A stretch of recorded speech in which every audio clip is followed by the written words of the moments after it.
Hi friends, welcome to Skyflight networks. న్యూఢిల్లీలో RSS శతాబ్దోత్సవ వేడుకలు ఘనంగా జరిగాయి. ఈ సందర్భంలో ప్రధాని నరేంద్ర మోదీ ఒక ప్రత్యేక అప్డేట్ ప్రకటించారు.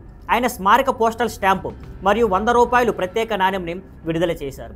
ఈ 100 రూపాయల నాణ్యంలో ప్రత్యేకంగా భారతమాతను సింహంపై కూర్చొని వరద ముద్రలో చూపించారు.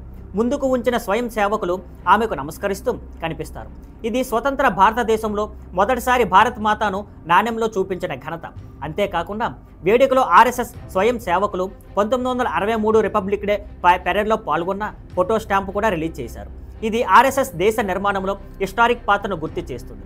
ప్రధాని మోడీ ప్రసంగంలో దేశ ఏకత్వం, సామాజిక సామరస్యంపై తీవ్రమైన సందేశం ఇచ్చారు. ఆయన అన్నారు, మన బలం విభిన్నతలో ఏకత్వంలో ఉంది. ఇది బద్దలైతే దేశం బలహీనతమవుతుంది. అలాగే ఆర్ఎస్ఎస్ 100 ఏళ్ల క్రితం విజయదశమి రోజున స్థాపించబడినది. ఇది అదృష్టం మాత్రమే కాదు, నిజానికి సత్యం మీద నమ్మకం, మంచితనంపై విజయం, చీకటిపై వెలుగును సూచించే చిహ్నం అని మోడీ పేర్కొన్నారు. మోడీ ఆర్ఎస్ఎస్ స్థాపకుడు కేశవ బలిరామ్ హెడ్వార్కు నివాళులు అర్పిస్తూ 100 సంవత్సరాలుగా ఆర్ఎస్ఎస్ తీసుకున్న సాంస్కృతిక అవగాహన, సేవా క్రమ పద్ధతి, సామాజిక బాధ్యతలో జరిగిన కృషిని ప్రశంసించారు. మరి ఫ్రెండ్స్, ఈ ప్రత్యేక భారతమాత 100 రూపాయల నాణ్యం, పోస్టల్ స్టాంప్, ఆర్ఎస్ఎస్ శతాబ్దోత్సవం విశేషాలు, ప్రధాని మోదీ ప్రసంగంలోని కీలకమైన సందేశాలు తెలుసుకోవాలంటే మా ఛానల్ను ఫాలో అవ్వండి.